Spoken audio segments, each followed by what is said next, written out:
Hello, this is Joe Wilson back with another edition of Old School Boxing Talk. And I was just looking at YouTube. It came over, the announcement came over. Showtime and PBC are showing their ass. Now, my boys, everybody knows the Charlo brothers are my boys. I like them boys, I like them boys. They're on pay-per-view, which this is what's disappointing, but I'll get to that later. They're on pay-per-view fighting Devinchenko and fighting Rosario. So the 154-pound Charlo's about to unify his shit up there. And I guess now that the PBC and the WBO have mended their fences somewhat, maybe Charlo will then become undisputed at 154. Honestly, that's a good thing because there's a whole bunch of good fighters there. And hear me out now. Terence Crawford is crying and moaning about he can't get a fight. He's crying and moaning about jumping up to 154. He's crying and moaning and talking. I like Bud Crawford. He's my number one pound for pound, but Bud Crawford does too much bitching and whining and grinding. But fucking, you could have fought Sean Porter. They're good fighters. Don't tell me the bullshit that you and your Bomac guy trying to feed us that, PBC won't work with the top rank. God damn it, Tyson Fury just beat the shit out of Deontay Wilder. If anything, PBC should protect and put Deontay Wilder and win his protection. They should have franchised his ass and got him that franchise belt and kept away from Tyson Fury. But they didn't. So don't tell me the top rank that you can't make a fight with Sean Porter who said, I will fight you. No, see, what you wanted was this. Bud Crawford wanted to jump the line. Bud Crawford, when Sean Porter had the WBC belt and they knew there was business to be done, Bud said, well, when he had that belt, he wasn't calling me out. Well, because there was other business to be done. He had to make a mandatory against Ugas, and then they were going to match him against Spence. You knew this. What was the sense of Sean Porter saying, I'll fight Terence Crawford next, when he already knew what the next two fights were? So stop that. Stop the excuses. Then you turn it. So my thing is, I'm hoping this happens. Is I hope Charlo winds up getting all four of them belts. So then if Bud decides, well, it's taking too long to this Earl fight, and decides to tip his toe at 154, he gotta see Charlo. He gotta see him. Now, if Bud Crawford and Bob Arum would show their nuts and go up there and fight Charlo and beat Charlo, much respect. Because then there's nobody can say shit about Bud's resume after that. You just don't. Look, the Charlo brothers, it seems like these two young men nobody want no smoke with. You had Oscar's crackhead ass talking about, I'll come out of retirement to fight Charlo. Oscar, you didn't want, man, please. You hid your boy Canelo so far away from Charlo that he don't even know where the fuck he lives anymore. But he knows there's nowhere near where Charlo lives. That's all you want to make sure is if Charlo moved to Mexico, Canelo's moving to Argentina. And we know this. So, I'm not telling nobody nothing. And I like Canelo. But this is why one of my favorite people in boxing, blood boxing, does the shit that I like, which is blood takes us back to the era where the best fought the best. It was none of this bullshit about, I can't fight you. Now, my man Blood is also, he's got blood boxing documentaries because they fuck with his other page. But you can find his stuff on blood boxing documentaries. Please check it out. He's doing a documentary on Salvador Sanchez, one of my favorite fighters. I'm hoping that if Blood sees this video, Blood, after you do Salvador Sanchez, I know you're a busy man, you got to do one of Roberto Duran. I'm just saying, dude, I want to see your take on Roberto Duran because I know what you can do. Personally, if I became famous and I died, Blood, I want you doing my goddamn life work. Because you might make me be a better person than I was. Anyways, back to Charlo seemed to be the two most avoided and ducked people. Now there are people going to pull the boo-boo Andre out their ass. Boo Boo Andre had a chance to fight Charlo back when he was the WBO champion. Didn't want no smoke. Now, after he gave a WBO title and floundering around up there middleweight, and all he's doing is fighting. Who the hell is Boo Boo Andre's really fought? If you look at Boo Boo Andre's resume, Boo Boo Andre really hasn't fought nobody. For real, I mean, Boo Boo Andre's been shopped at the dollar store. His opponents come from the dollar store. He ain't been, and he's not even buying the. I mean, you go to the dollar store, they have dollar store or something that has a name brand. Boo Boo Andre's been fighting, going to the dollar store and buying generic shit. He's not even buying the name brand shit at the dollar store. So, I mean, now all of a sudden, him and Eddie Hearns want to cart. They're right there on the zone. You can't con Canelo into a fight. Canelo wants.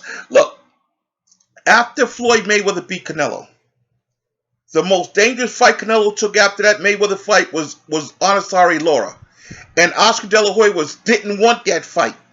Because we all know one thing. Canelo cannot handle a boxer. He'll never fight Andres, he'll never fight Charlo. Why? Charlo, because Charlo's a fucking beast. I'm sorry. One, because Canelo got to take a drug test. And Canelo got to come in that fucking fight clean. Two, Charlo's a beast. And I just believe Charlo put it on Canelo. Honestly, it looks like to me Canelo has never fought anybody in his age grade. He fights guys that are older than him, but he's never fought anybody his age. Now he's 30. And Charlo, I guess, is 29, going pushing 32. But Canelo will push in 30 as well. But Canelo will not fight anybody within his age. He went up to light heavyweight. And who did he find? He fought the weakest version of Sergey Kovalev he could find. Now, I'm going to say this. I'm also a very big Sergey Kovalev fan. I love Kovalev. If Canelo had fought the Kovalev that beat Bernard Hopkins, Canelo would be retired. That Kovalev was a beast. Kovalev, here's the thing with Kovalev. Kovalev, okay, the Andre Ward took a lot out of him, but also it's the fact that Kovalev spent a lot of his time chasing around the boy from Haiti, who was a WBC champion, who wouldn't fight him. And Kovalev was so feared that fucking that motherfucker, they both on HBO, that motherfucker went the next day, him and Al Heyman, and went and joined Showtime to avoid that fight. They wanted no parts of Kovalev. So the Kovalev that Canelo beat was a washed up shell of Kovalev. That's why you notice they're having this WBO tournament. They're having this round robin for the WBO title that Canelo vacated. And Kovalev's not in that. I think, this is what should happen for Sergey. If Sergey Kovalev has anything left, one, he needs to move the fuck up to cruiserweight. I think that could be another part of it. Sergey Kovalev is a big guy, and he's restraining himself so long to make 175 that is pretty much, I think Sergey Kovalev, I would like to see him at cruiserweight just to gauge what he has left, if anything. But I think a cruiserweight move could be a good one for Kovalev. But I guess back to Charlo's. So now, the Charlo brothers on pay-per-view. Should it be on pay-per-view? Hell no. This is what I'm wondering. What the hell is Fox Sports doing? Are you telling me that Fox Sports couldn't take those Charlo brothers, put that doubleheader on Fox Sports on a Saturday night live on Fox, and blow some damn big ratings? You're full of, come on, man. You take that Charlo fight and you put that damn thing on the Saturday night before an NFL game. Come on, man. Come on. That's big ratings on a Saturday night. Unless Alabama's playing, then you got issues there. But I digress. Roll Tide.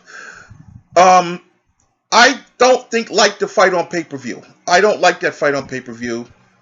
But being that I like the Charlos, most likely they'll get in my pockets. Only because I like these guys. Now you got Tank Davis, who's going to squeeze himself back down to 130 pounds. And this is to fight Leo Santa Cruz.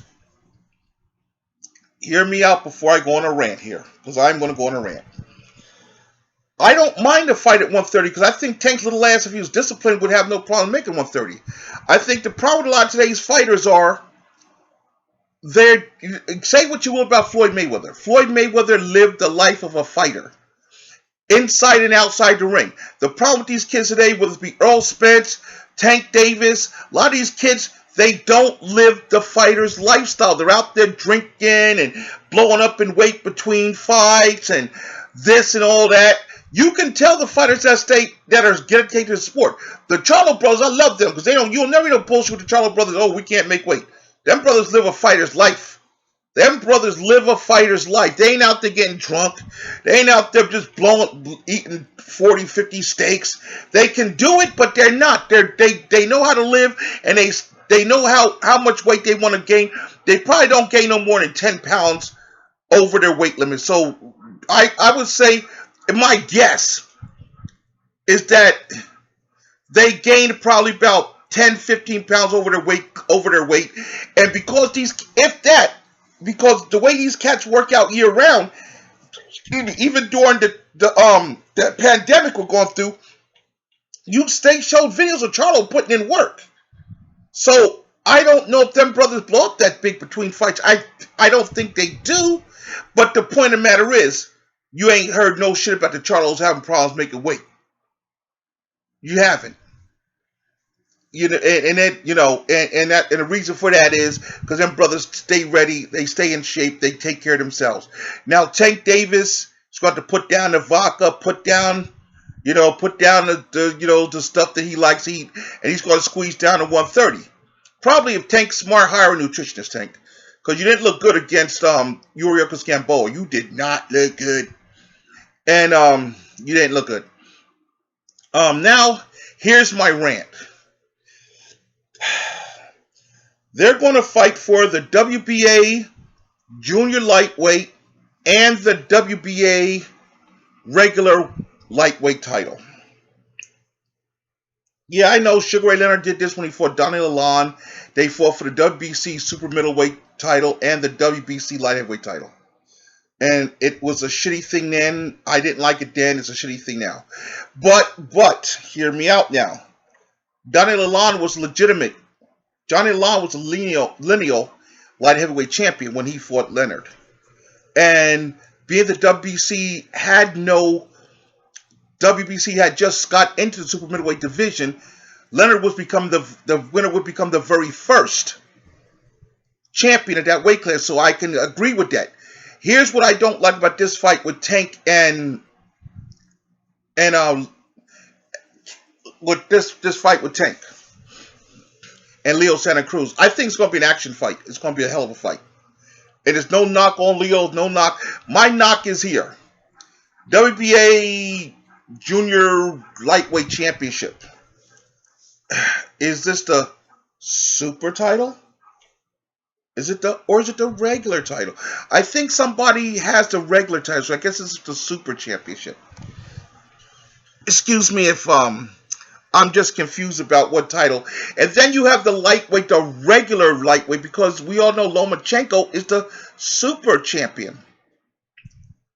So they're fighting for Tank's regular, which he fought Yuri Gamboa for the regular WBA lightweight championship. And now I guess he's going to fight. His fight with Leo Santa Cruz will be for the regular WBA lightweight championship and the super 130-pound championship. Yay! This is bullshit. This is bullshit. There should be no... This is my problem. If you're going to fight for the 130-pound title, fight for the 130-pound title. Don't be... If it's regular, don't bullshit lightweight. This is what I hate. Do something honest and do something good for the boxing. Fuck that regular WBA regular title. Fight for the 130-pound title. And then, let all the eggs be in the basket for... Well, all the eggs should be in the basket for Lomachenko and oh, Jesus fucking... I had a mind for it. But all the eggs should be in the basket for Lomachenko fights Teofimo Lopez. But, once again... Here comes Lomachenko because he was worried about having to fight Devin Haney. And you dumb fuck, you wouldn't have to fight Devin Haney for another year and a half to 2 years. Because your mandatory was, you had just beat your mandatory for the WBC. Your mandatory was not due. You had time before you had to deal with Devin Haney. You should have held on, but no, you motherfuckers sat there and y'all got all scared. Oh, Devin Haney, he's coming right up on me. He's coming. And instead of y'all just, staying in the rain and knowing you had time to have to deal with Devin Haney and keeping that WBC title, and now when you fight Teofimo Lopez, it's for the undisputed lightweight championship, which you will be only, in this era, you will be only the third one. You would have been the third one since Pernell Whitaker. The second one since Duran's era. Duran was undisputed lightweight champion, and Pernell Whitaker was the last undisputed lightweight champion. You could have been the next one since Pernell Whitaker, but you idiots. Lomachenko got, scared of Devin Haney and gave up and became franchise, and then Devin Haney became the WBC champion, which is, I think it's dumb. But that's how Charlo got the WBC title, because he was a man that Charlo was a, see, okay, here's the difference between Charlo and Devin Haney. Lomachenko had a year and a half to 2 years before he had to fight Devin Haney as his mandatory. And I'm sure WBC would have pulled some other bullshit that might have stretched it out longer. But the thing is, Lomachenko didn't have to become franchised, because he could have kept his WBC belt and went into his fight with Teofimo Lopez and would have been undisputed. But because he got bitch in him, he just gave up the damn, just franchise me so I don't have to ever worry about Devin Haney. So he did it. He went and got franchised. And now he just fucked up his own history, his own legacy, because instead of him going in there and fighting Teofimo Lopez for the undisputed championship, then seeing what you want to do afterwards, you gave up the belt. Now, Devin Haney's WBC lightweight champion. I guess they got some silver bullshit, which pretty much looks like it's going to be Devin Haney defending Devin Haney's first defense is going to be against Ryan Garcia, because I think Ryan Garcia is going to mop the floor with Luke Campbell. I'm sorry. I like Ryan Garcia a little bit. I think he's going to mop the floor with Luke Campbell. If that fight goes more than 3 rounds, I'd be shocked. I look for Ryan Garcia to knock Luke Campbell out inside of 3 rounds and knock him out spectacularly. But Charlo got his belt because Charlo was a fucking mandatory for Canelo, and he was eventually the pressure was put on the WBC. That, WBC was we don't want to lose this Canelo money, because last time we angered Canelo, he gave up the belt, and we took us 2 years to get Canelo to come back and work with us. That's sanctioning money. So the WBC said, we get create this franchise. We're going to, for fighters that jump up and down in weight class. Okay, you're going to say fighters jump up and down. Okay, Canelo does jump up and down in weight classes. He does. Lomachenko doesn't. I mean, your main thing was, we want to prevent good fights from happening for fighters that fight in multiple weight classes. Lomachenko don't fight in multiple weight classes. Lomachenko's fighting 135. He's not jumping up and down in weight. So there was no reason for him to be franchised, other than the fact that y'all just found a way. The WBC, this is what I'm discussing with all these governing bodies are corrupt. I'm discussing with all because all they want to do is reach into the fighters' pockets. And I'm sure someone on the line in the Ali Act, and I hope somebody will find out, there's got to be something about these sanctioned bodies. They're violating some kind of rules. They're bullshit. Hey, Blood, if you see this video, Blood, if you watch the whole thing, can you get on that? Because you're the only person that I know one or two people that I know that if I ask that question will actually, get the truth. And the whole truth and nothing but the truth, because one thing, like I said, my man Blood, he's like that scene in that court scene with Tom Hanks and Jack Nicholson and A Few Good Men, where Blood's like, I want the truth. And, and WBC and, Mauricio, you can't handle the truth. So Blood would probably get Mauricio to tell him himself. But My man Montero could do it too, but I don't know, that Ring Magazine thing. I'm kind of see. My thing is like when Montero's an independent guy, I'm down with it. But now that he's linked up with Ring, he's deeply with Ring, and Ring's deeply in Oscar's pocket, and Oscar's pockets are deeply in the WBC's pocket.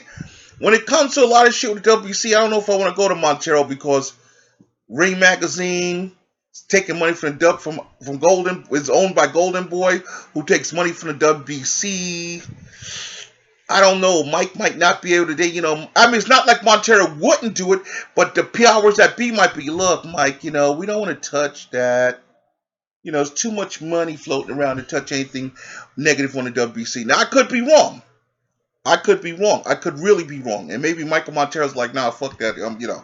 I could be wrong. I hope Montero's one of those cats that'll be like, let's get the truth out there. But like I said, when you lie down with dogs, you get fleas. He's in there with Ring Magazine. So when you're in with anytime you're in with somebody like with a thing like Ring Magazine, who's owned by a promotional company, that's why I don't buy Ring Magazine. I don't consider the rankings valid at all.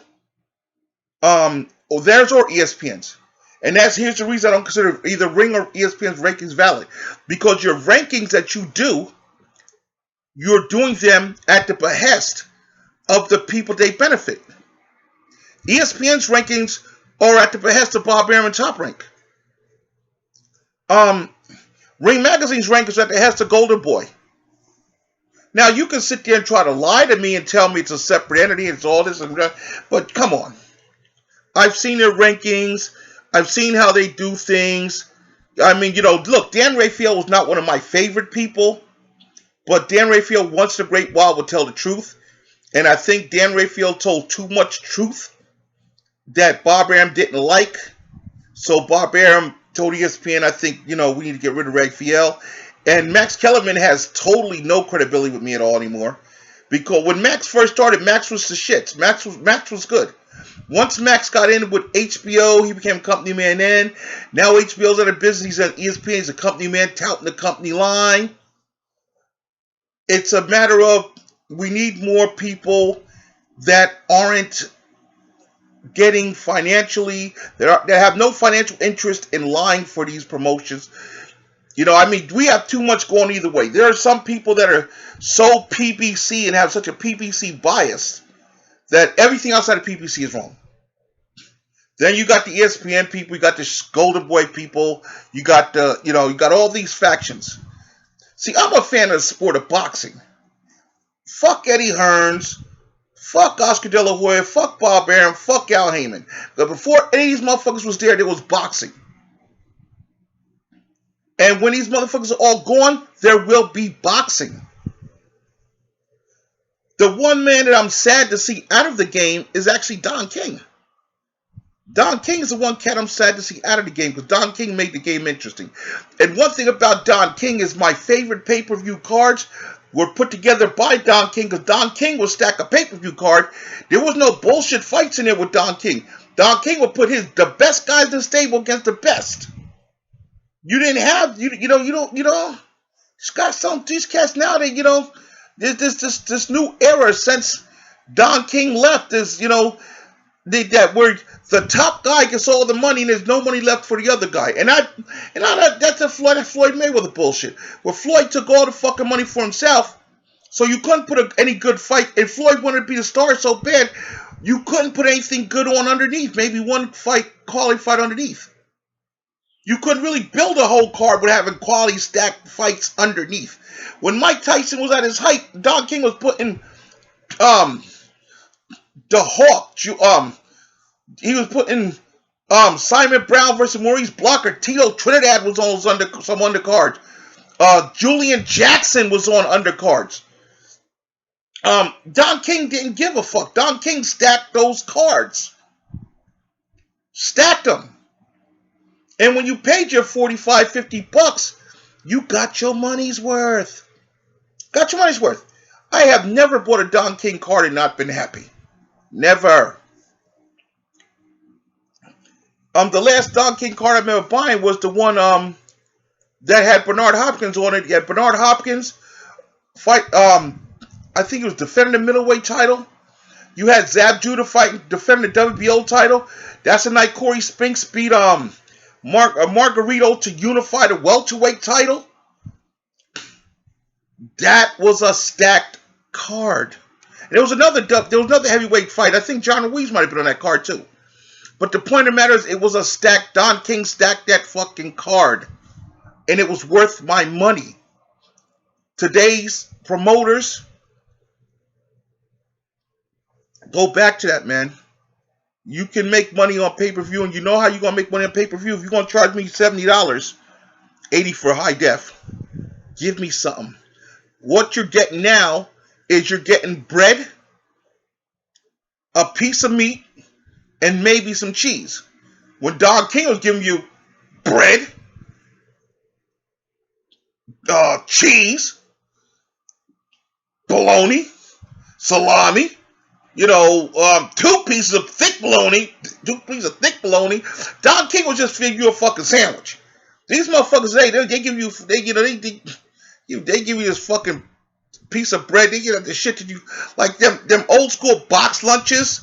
If you're going on a field trip in school and you got that box lunch with that goddamn thin ass sandwich, has some mayo on it, and the mayo was, white bread, that, the mayo was on it, mayo ripped the damn bread, you got a piece of meat and a piece of cheese on it, and maybe an apple and a fruit cup.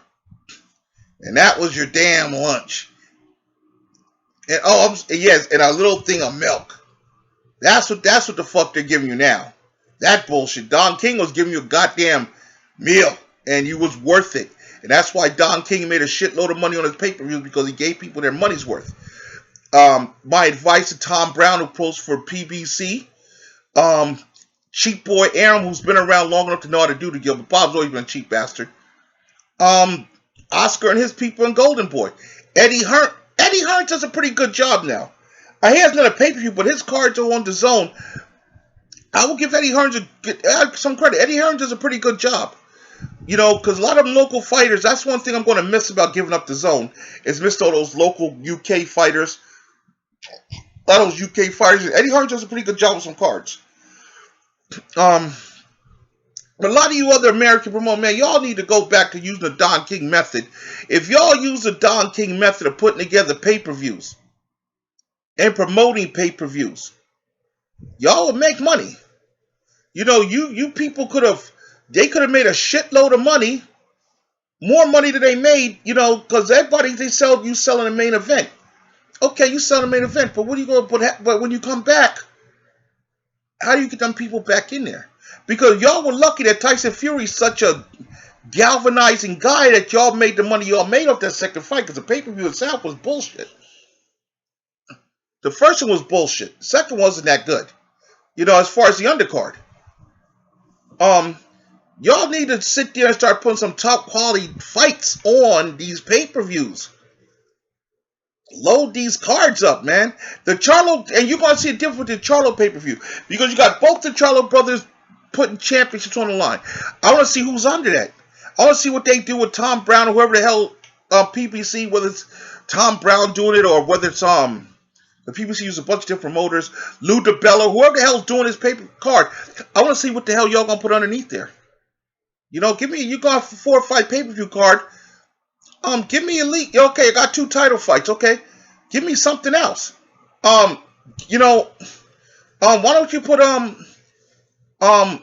Laura on that card? Put Laura on that card. Find that WBO boy. Put him on that fucking card, because he's the next boy. See, that's what. Find the WBO boy. WBO junior middleweight champion. Put his ass on that card. Put his ass on that card. He can't be asked for too much money, and he gets some exposure. Plus, you're trying to build a fight for Undisputed with him and Charlo. So put him on that card. Give him some shine. Put my man.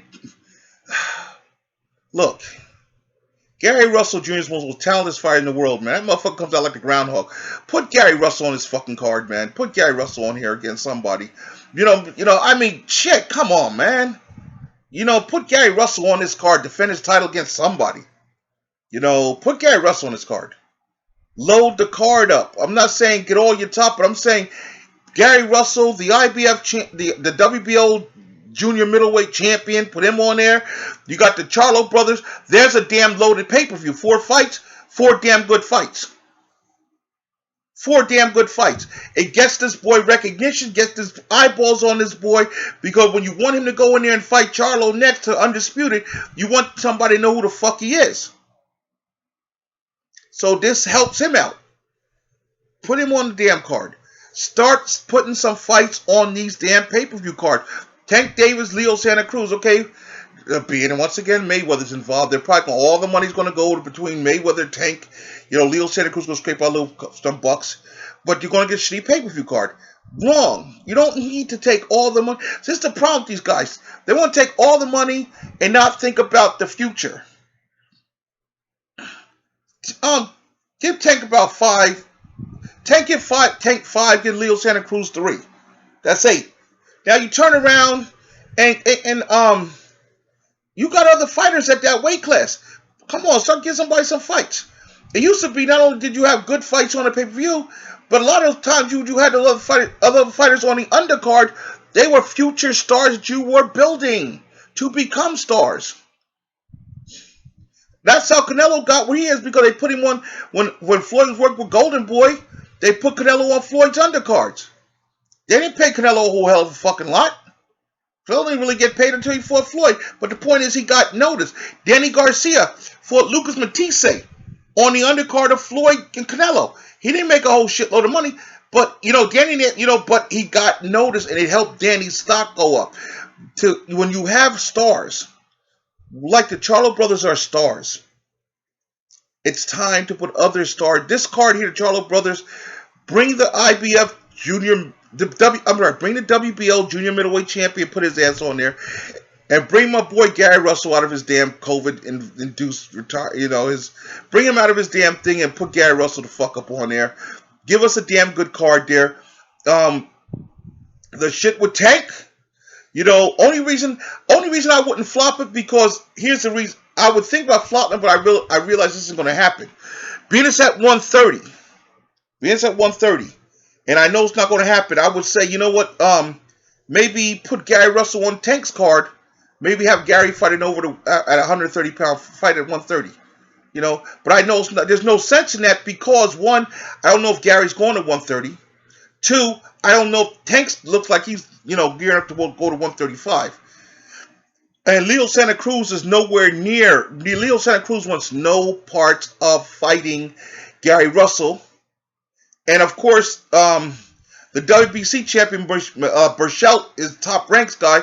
The top ranks looking to sacrifice him to Shakur Stevenson, which means that there's really no championships up there for Gary Russell to even fuck around with. So, what's the purpose of going up there? What I would wonder is, if Gary Russell petitioned the WBC, said, I want to go up to 130, I want to fight for that title, would the WBC make Burchelt fight Gary Russell? Or would they franchise Burchelt and then let Gary Russell fight for the vacant WBC title? My guess is they franchise Burchelt. Uncle Bob will have the paperwork in within the next 5 minutes of this video. Oh my God, Gary Russell's coming to 130 and he wants to fight for WBC title. We don't want to fight Gary Russell. We're saving Burchelt for Shakur. Yeah, calls the head of WBO. Yeah, the paperwork's on its way. We're faxing it right now. And you turn around and Miguel Burchelt is franchised. I don't know. Like I said, we need more, I want to see Gary Russell do some things. Now, honestly, I like Gary Russell. Like I said, that's my boy. And in my opinion alone, if Gary Russell's going to fight Shakur Stevenson, it's got to be within the next 2 years. And here's why.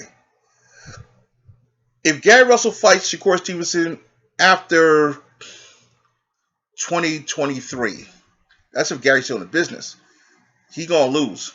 I think right now, maybe even a year, I don't know if Gary Russell could beat Shakur Stevenson a year from now. I don't know. I like Gary, but Shakur Stevenson is starting to, get beastie. I like this kid.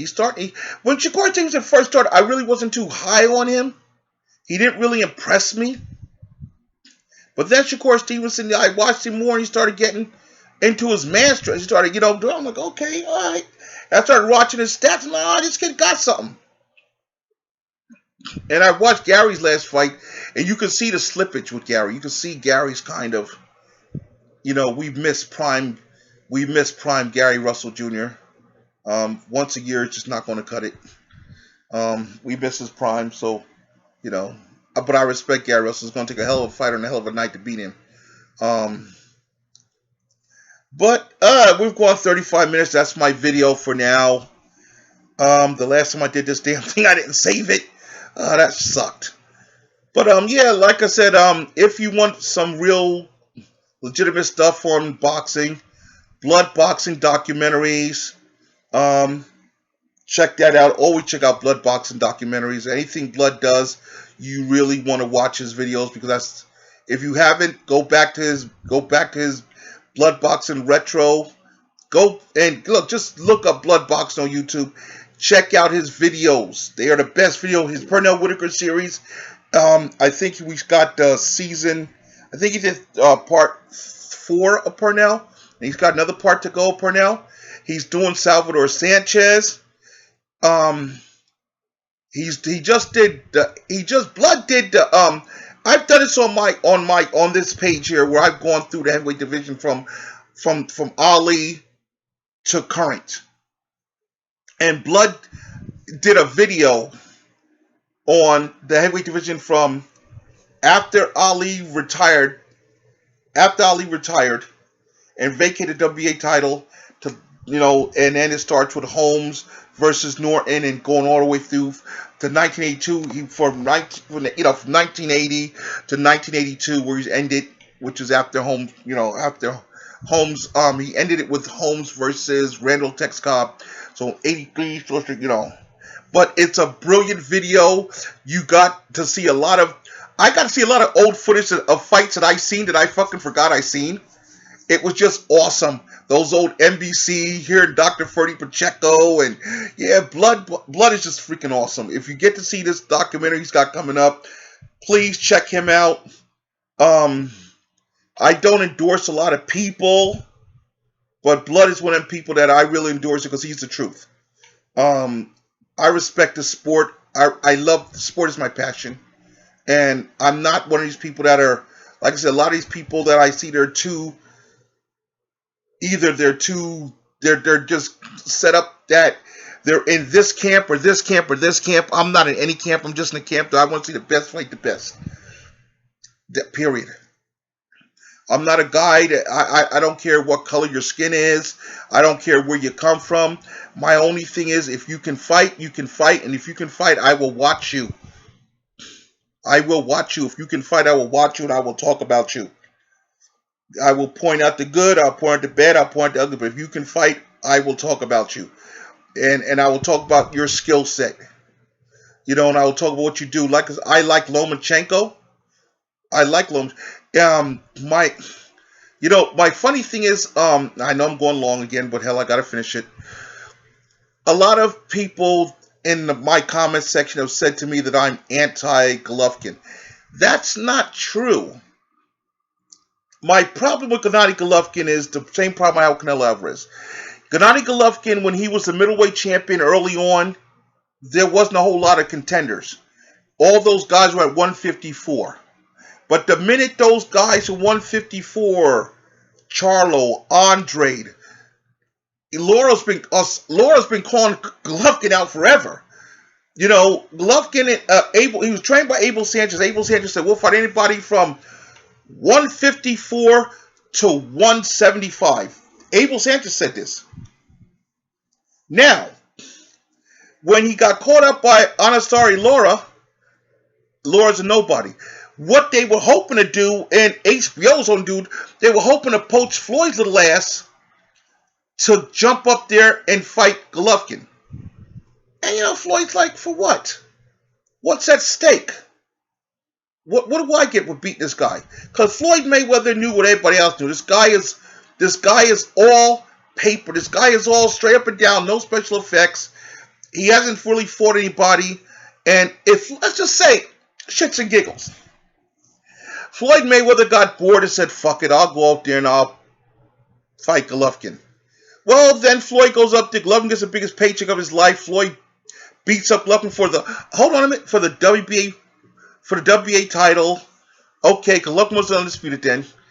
Floyd goes up there and beats up Golovkin. Then they're going to say, well, you know, he was 30, he was this, and he was that. You know, and it's like, you know, no matter what, it wasn't worth it. It would have been, I think Floyd Golovkin would have been the same thing as Floyd versus Canelo.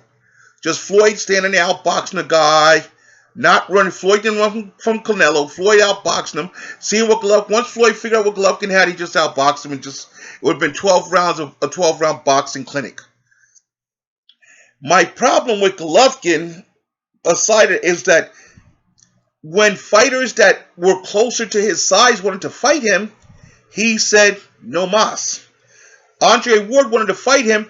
Well, no mas. We can't come to 168. Come down to 164. Laura, well, nobody knows him. Kovalev, or you know, we beat Kovalev up in sparring. Kovalev's like, bring your ass up here. We're fellow Rush. We're frustrated. We don't want to. We're countrymen. We don't. And Kovalev's like, no, hold on. See, that's what people don't realize. Before Kovalev fought Andre Ward, when Golovkin pulled his shit out of it, Kovalev was sitting there saying, bring your ass. And Golovkin and HBO were like, yeah, you know what we got for you? We gonna handle it. We got Andre Ward for you. And they talked, Andre said, we won't want to do 168. Andre, why don't you go fight Golovkin at 175? Why don't you go fight Kovalev at 175? Why? One, because Andre Ward was going to whoop that ass. Two, Sergeant Kovalev wanted a piece of that ass. And Golovkin, whose trainer Abel Sanchez kept saying, we'll fight anybody from 154 to 175 unless you can fight. If you can fight, we want no parts of it. Because even Carl Froch, who was newly retired for like a couple months, when he made that statement, Carl Froch was like, wait, what? Carl Froch was like, hold on a minute. You give me 8 weeks and you can do this. They told Carl Froch no.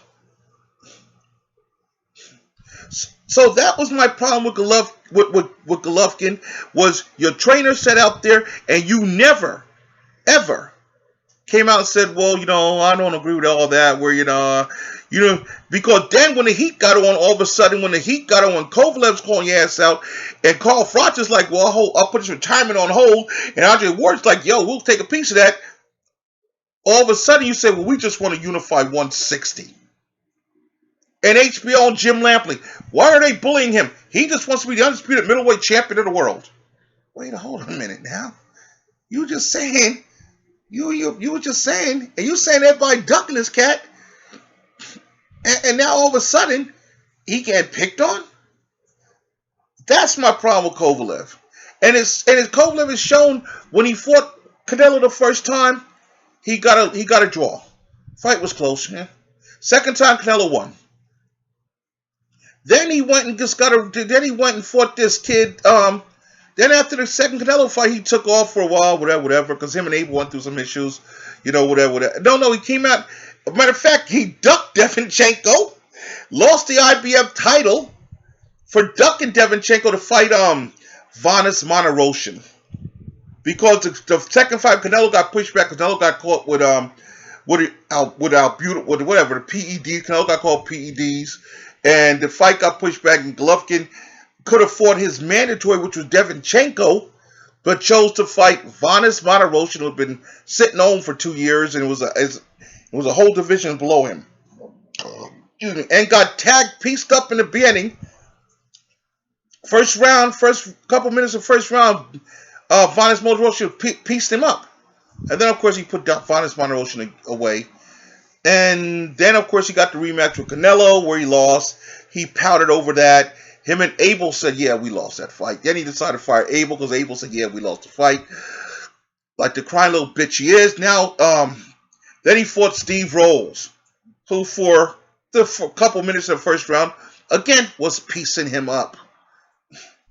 And of course, he overpowers Steve Rolls, knocks Steve Rolls out in 3 rounds. And then he fought Devinchenko, who beat his ass. But because Golovkin scored a knockdown in the first round, lasted to the 12th round, the judges said, here you go, here's the IBF belt back that we took from you. And the only reason you got the IBF belt was because Canelo, once again, Canelo, didn't want to fight his mandatory. And the IBF, unlike the WBC, was not going to franchise Canelo. So Canelo was like, fuck you, take your belt. And that's the problem. If you look at Canelo Alvarez and how these governing bodies do, the WBA, when's the last time Canelo defended the WBA title? I mean, really, who was the mandatory for that WBA middleweight title belt? I don't even know who the hell, if there is a mandatory. Because Canelo's not. I don't remember the last time Canelo defended the WBA middleweight title. Blood, can you do that thing you're doing? I hate to bug your Blood, but But yeah, when's the last time Canelo defended the WBA title? He franchised the WBC because he didn't want to fight Charlo, so they franchised him. So Charlo's WBC champion. Let me see. Then the IBF champion. He didn't want to fight Devinchenko. So, the IBF belt, the IBF said fight Devin, they let the IBF belt go. Talking about, oh, we didn't know. You knew. You know when your mandatory is. Then okay, now Golovkin is once again the IBF champion, and of course you're sitting on Showtime, and anybody knows you and knows the pattern that you guys use, knows there's no way in hell you're going to fight Demetrius Boo Boo Andre. What Boo Boo Andre needs to do is press up on Golovkin. Fuck it. Because Charlo's going in a whole nother direction. And the thing with Charlo and Andre is that's a personal beef there, because Andre could have fought him before and he chose to, go take the whatever the quote unquote offer from Rock Nation. They're not even in the business any goddamn more, you dummy. That's how dumb Demetrius Andre is. If you're going to go to a promotion company, don't go some fucking fly-by-night company. I don't give a fuck if it's Jay-Z or Slay. This is the problem. Look at what else Jay-Z's done other than music, and what has he done other than music that succeeded? Not a lot. Because Rock Nation is like, plump, plump, plump, plump. I mean, maybe on paper alone they're around, but I don't think they're really, they're not, People look at Jay-Z's name and say, ooh, Jay-Z's involved, it's got to be something big. Outside of music, Jay-Z has not really done anything that, that's sustained. A lot of these cats, if you're going to, you had a sure offer, that's what a lot of these fighters will tell you, young fighters. These cats that jump into business, they ain't been in business for a while, don't go jumping in with them, because these fly-by-nights, 50 Cent was another one. Fly-by-night. Came in boxing, realized it wasn't all it was supposed to be. He's out. Mike Tyson, another one. Was a promoter, then he's out. Evander Holyfield's still promoting, but he's promoting small cards. George Foreman, I think, is still promoting small cards. But they're not major players. Roy Jones promotes some small cards, got a couple prospects going. But the point is, the fighters got to, you got to watch a lot of these. But these guys, some of these guys are guys inside the business. They, have connections inside the boxing business. They know what the hell they're doing. But now I'm going to try this again. That's it for now. We'll have another video up later. I've got to watch some of these top ranked fights with all the boxing we're getting.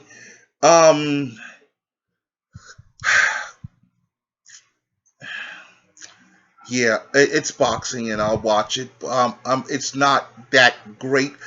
I don't know how the UFC is doing so much better than the rest of us, but the UFC seems to know what the hell they're doing. There was talk of Dana White coming into boxing. I guess they put that shit on hold. But they seem to know what the fuck they're doing, even during this pandemic. They seem to be having bomb-ass cards over at the UFC. So. Till next time, Doe Wilson signing off, saying check out Blood Boxing, Blood documentaries, check me out, and we'll see you later.